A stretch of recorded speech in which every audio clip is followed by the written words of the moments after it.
Yeah. Okay, we are live. Welcome back, everyone. So we are here for the second round of question and answers on the tutorials. So we are here now with Carl, Gheorghe, and Stanislaw. So please send in. We have the channel on Rocket Chat, tutorials Q&A. So please ask any questions there. The teaching assistants are also online now, so they can also take over some of the questions. Otherwise, the leads here will answer them. Yes, we could start with the supervised part. So, Carl, if you want to just remind briefly the maybe the adversarial part that you. Yep. Sure. So the tutorial for the supervised part of the school was first of all learning how to train ResNets on CFAR, the standard supervised classification pipeline, and then from there we looked at adversarial examples, which is how do you sort of optimize the pixels in the image so that you don't change how the image looks very much, but you can still fool the classifier into thinking that the image is something very different from what a person perceives in that image. And then afterwards, we looked at the squeeze excite module for that same image classifier.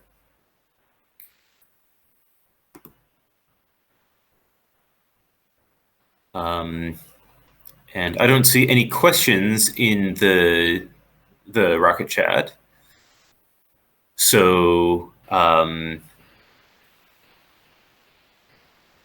rather than sit here in silence, maybe I'll talk a little bit about my own research. I guess somebody else can watch the chat, and if anything comes up, we can just let me know. So yeah, most of my research is on self-supervised learning, which is actually a kind of unsupervised learning. Essentially, the idea is to come up with what we call pretext tasks, which is to, you start with some unlabeled data set, in my case, mostly images, and you come up with a task which the network can solve. There's some well-defined loss function, but it's not a loss function that depends on any kind of labels or any kind of human intervention. So you can just take images off the web without any labels and feed them in and get a loss function that you could then use to train a network. So the one that I came up with back in 2015 and has had some follow-up work since then is to take the image and break it up into patches, and then you feed those patches in an arbitrary order that doesn't say anything about where those are in the image. And then the task is for the network to predict the relative position of those two patches. So is is this particular patch to the upper right or to the lower left of this other patch? So you compute this loss on pairs. And so this is pretty simple to implement, but it's pretty hard to solve because you choose the patches so that there's no overlapping information. So in order to solve this problem, the network needs to essentially be able to recognize the parts. So imagine you have two patches that are both on a dog. So you have the dog's head and the dog's feet. In order to tell where those patches are relative to one another, it helps a lot in order to first recognize that you're looking at a dog's face and the dog's feet. And so the network learns to do that and then learns the general spatial layout of the object.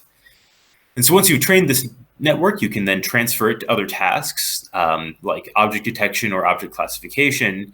And the initial implementation showed a small improvement in performance. And then there's been a lot of more recent improvements to this, just scaling up the network and then having various different kinds of predictions.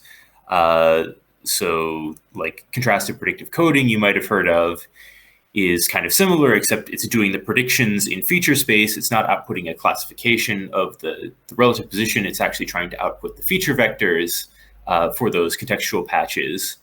And Bootstrap Your Own Latent is another one that came out very recently that I also was involved in, that operates arguably on a similar principle. And just the performance of these methods has gotten better and better over time in terms of how well they transfer to other tasks.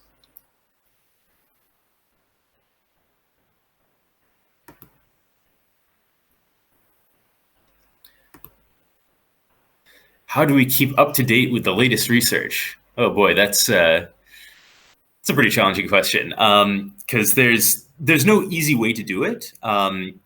Certainly, I spend a lot of time reading arXiv, and Twitter does help.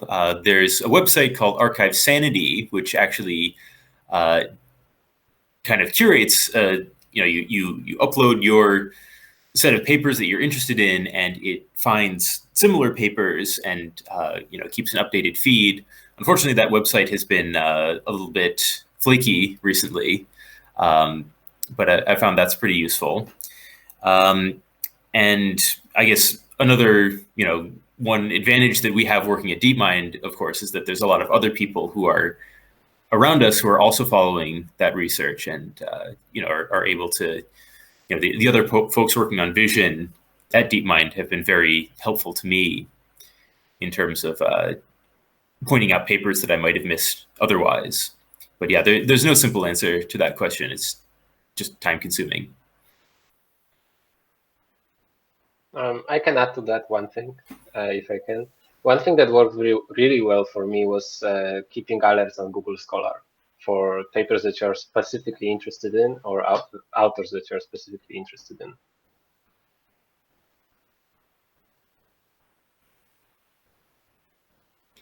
I haven't used Google Scholar in that way, but I guess that sounds like a pretty similar feature to the arXiv Sanity thing. So, Carl, there are some questions for you. It's specifically regarding self-supervised, if you can check in tutorial QA. Yeah, I'm reading it now. Yeah, so maybe you could read the question just so people know which question you're answering. Sure, yeah. So the question is, do you have any references to start looking at self-supervised learning and possible application apart from the one you mentioned? It's been a while since anyone has written a kind of a review of the state of the art.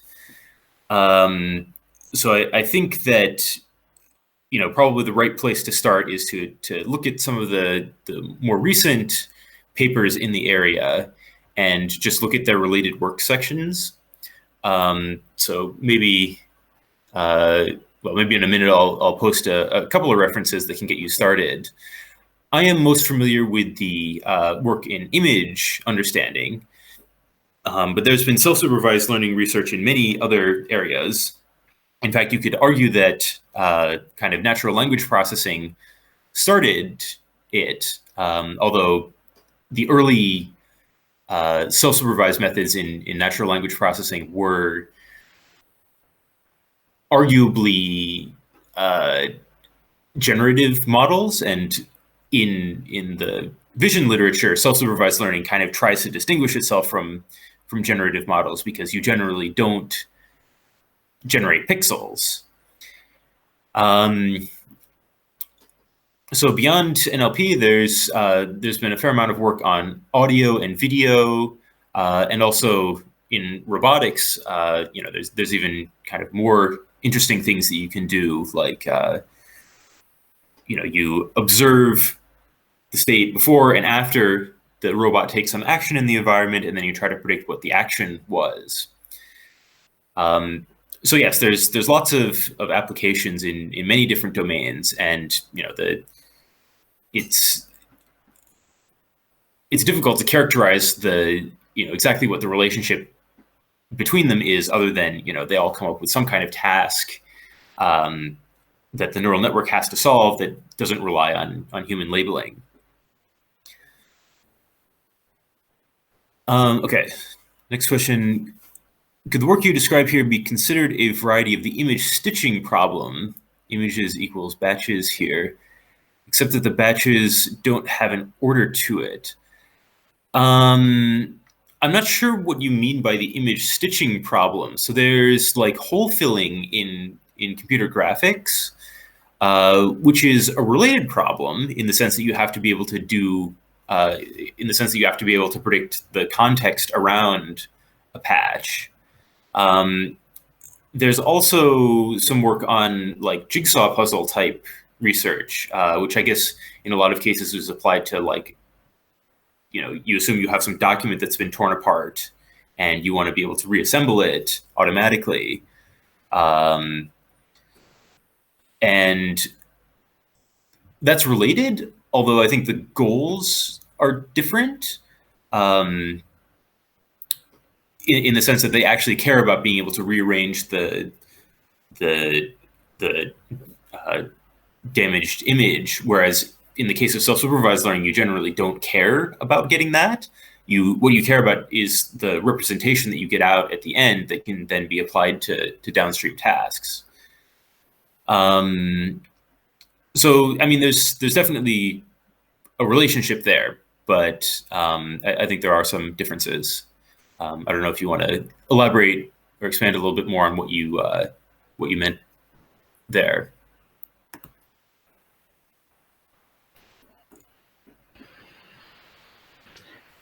Maybe we can switch to the RL one, and Carl, maybe you can take by text if you want to answer further. Okay, sure. Thank you. Okay, so I'll talk a bit about the homework, and then maybe I can, if time allows, I can chime into what I'm working on. So the homework was basically, let me just present because I think it's easier if I do that.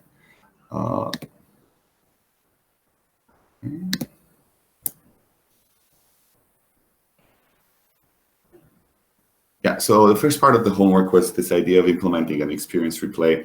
And the reason we wanted you to do this was to basically get a bit of an idea of what it means to actually avoid overfitting in RL, especially when you work with an algorithm that somehow what we are specifically having trouble in RL with is the fact that the agent has to collect the data. The agent has to find a good way to act while also finding a good way to collect the data. And of course, the data will definitely influence what is being learned, right? So essentially with the replay buffer, which is the simplest idea, that it's quite successful at making sure that the agent doesn't necessarily, if it finds a good path from start to goal, then it doesn't overfit to that path and completely forgets about everything, right? In some circumstances, you might argue that that's fine. But at the same time, if ever the agent doesn't necessarily, like in the examples that we've seen, it overfitted to the goal. But if it doesn't overfit to the goal, but it overfits to something that it's, if you have two goals and one is more preferable than another, you could see that the agent might actually overfit to the less rewarding goal, and then you're in trouble. All right. So the idea was really to make sure that the agent, even though it collects the data and it might be biased towards something, it doesn't throw away all data, because that might still be beneficial, especially when you work with something like Q-learning, where the updates are bootstrapped, right? So you're not necessarily updating the return by following the entire path and essentially observing exactly what happens, but rather you bootstrap to your own estimates. So in that case, you want to make sure that those estimates do not become outdated. So basically, the exercise allows you to implement this thing. It's not not a complicated idea, and essentially see exactly the effect that it has on the learned Q value, right? So here, this cell, for example, will run this with 0 offline updates. So this is equivalent to vanilla Q learning. So even though, as you can see here, the Q value looks very weird, and yes, we'll tell you that the goal is more preferable than the walls. But with 1,000 updates, online updates, this doesn't really help much. But as soon as you change these to 30 offline updates, so the idea here is that every time you do an update, you also look back at your data and you pick up 30 random samples and you redo the updates there. then all of a sudden the Q value looks a lot more pleasing and a lot more informative. And in general, I think if you try to plot, we didn't do it here, but if you plot the rate of convergence to the optimal policy, you will see that using a replay buffer is quite beneficial. So let me just go back. I don't know if there's any questions in the chat. There is actually one. Let me address this before I talk about anything else. So in your experience, is a prioritized experience buffer always a better solution than the standard buffer where you randomly sample experiences? Yeah, so basically, Alessio is mentioning the fact that in his experience, the prioritization doesn't necessarily help much. Yeah, so I think this is something that depends on the task. So in some tasks it might help, in others might not. In my experience, I usually do add the prioritization. There are different ways to do prioritization, so it's also good to actually make sure that you don't just stick with one way of doing this. And trying different ways to do this is actually might give you some success.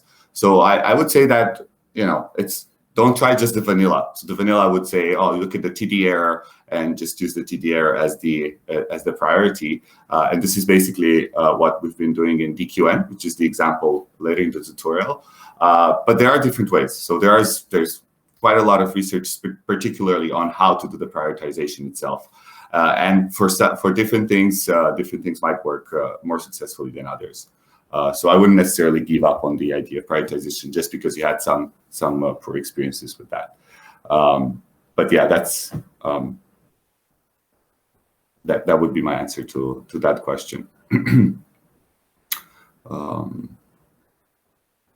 Yeah.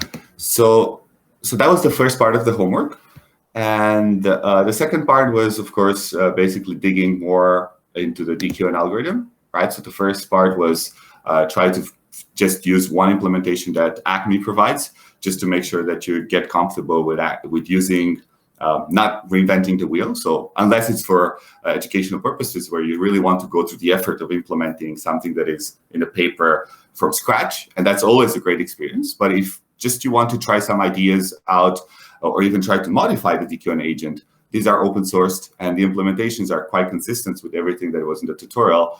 And the idea was really to get you to be comfortable with that.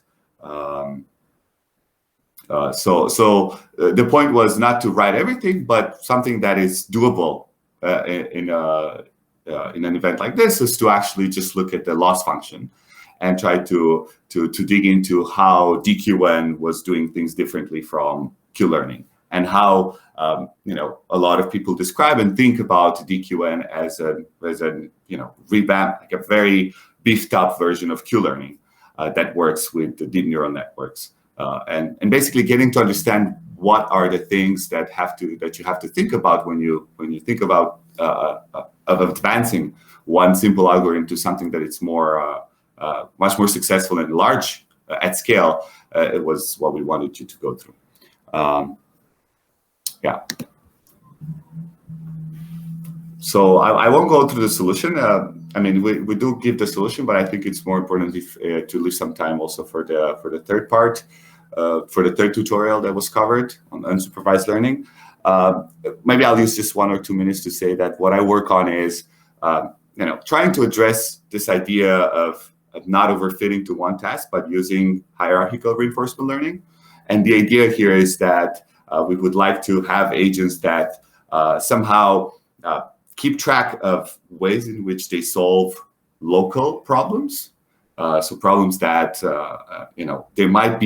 there are good skills to have in the short term, in the sense that they help you explore or they help you move forward, at different times. So in this case, you might want to actually learn the skills, save them, store them, and try to use them when appropriate. But of course, this will not solve the problem in itself. And because of that, you have to create a hierarchy where at the higher level, there has to be some other component of the agent that learns how to use those skills in a way that it's successful in the long term or whatever has to be achieved. So it kind of tries to do similar things and solve similar problems as the experience replay, for example, here, right? Avoid overfitting to some very simple local local goal, but in a bit more advanced way, and in a way that it's the reason why I like to work in this is because it kind of fits very well the intuition of how we as humans do and perform this kind of optimization problems or control in general, where we're not necessarily always thinking at every single action that our body can do, but rather we come up with abstractions that have some kind of long-term, but doesn't solve the game of life, right? They just solve some particular simple tasks that are short-term. And yet we store these things, we learn these skills, and we then think in terms of how to use the skills and not how to complete an action at the low level that the environment requires. So that's what my research has been mostly on. And if you have questions on that and you want to know a bit more about specific things that have been tried and that have been successful or not, I can definitely talk even offline if you're interested. Yeah, so I'll pass it over to Stanislaw. Okay. Yeah. Hi all. Hi everyone. So the goal of the unsupervised tutorial high level was to go through autoencoders, and specifically we're very interested in how autoencoders can generate new samples. Obviously, one way to do that would be to use variational autoencoders, and the goal of the homework was to get you thinking about what would it take to use normal autoencoders to generate samples as well. So let me go quickly through this and share my screen. George, if you could unshare yours.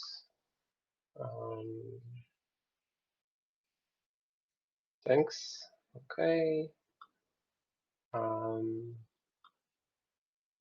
Yeah, hopefully this works. Okay. So the interesting thing, so I will go quickly through homework, not through the solution, but through some ideas, and then maybe if there are some questions, I will answer them. So autoencoder is not a generative model like naturally. It doesn't really have specified sampling procedure. But if you look at the latent distribution, this is a latent distribution of VAE. But if you look at the latent distribution of the autoencoder, it has, to some extent, obviously, to some extent, not obviously, a lot of continuity. And well, if you are able to, via some sampling procedure, to select one of these points, then just passing it through a decoder, mechanically speaking, would constitute a generative model. And that's what the paper that the homework was about focused really on. That was part of the homework to go through this paper. I wanted to highlight very quickly, I think we have like 8 minutes, a few things about this paper. So it's called From Variational to Deterministic Autoencoders. And the idea is simple. If you have an autoencoder, then you can, by doing something they refer to, sorry for jumping a bit across the paper, by doing something they refer to as ex post density estimation, you can fit, for instance, a Gaussian distribution to your latent space, and then sample from this latent distribution just like you would from prior in VAE, and then decode. And that's what they do.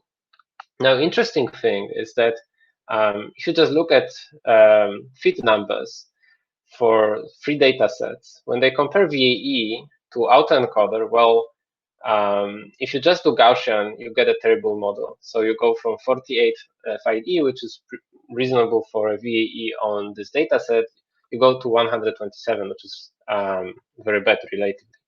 But then if you use a prior that is more complex, for instance, a Gaussian mixture model, you can get compared quite similar numbers, even with vanilla autoencoder. So that's one thing that I wanted to highlight from this paper.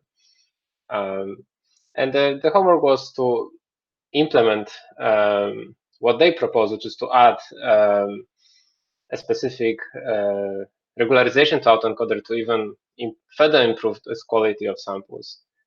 And while I won't go through the solution, maybe I can go quickly through how would you go about sampling from a vanilla autoencoder.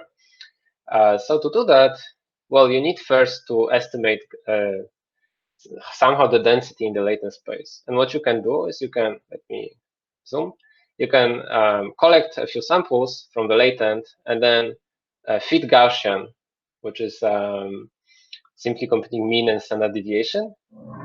Oh, sorry, there will be some noise. And then you can sample from this Gaussian by simply plugging it in a NumPy random normal. Well, this is what you get if you. Sorry, there will be some noise, but I'm almost done. That's what you get if you just do it without any regularization. And the homework was basically to try to fix that by using, for instance, spectral normalization. Okay, so I think that's about it about the homework. Are there any questions from the Slack Rocket channel or not? Okay, I don't see any questions. So there's construction at my side, at my apartment. So maybe I'll keep talking about my research then. And yeah, hand it over to you. Thanks, everyone.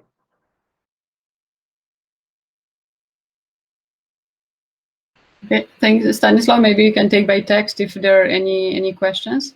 Gheorghe, maybe you can take. I think there are maybe like a couple more questions on the URL part. If I think you're muted now, just now. Yeah. Hi. Yeah. So the first question is there a difference in performance between hard update and soft update for target network in DQN problem? And proven to be more effective. Yeah, I'm not sure I'm familiar with this with any work that has been looking at these two different updates. Yeah, I can look into it and see if I can find some relevant research, but nothing comes to my mind right now on this topic. Yeah. And the other one is, can you suggest some works that use hierarchical techniques to avoid overfitting in continuous control? So there's actually a lot of hierarchical research that is on where they do try a lot of things in Mujoko and of course in robotics. I'll actually try to send you some links with some papers on the topic in the chat instead of just mentioning them here. But yes, that's actually a part of one application where using hierarchical techniques seems to have had quite a lot of impact. That's not my particular expertise. I'm not trying to apply it to robotics, but I do know that there's quite a lot of good work in that area. So I'll send over to you some links that you might follow up on.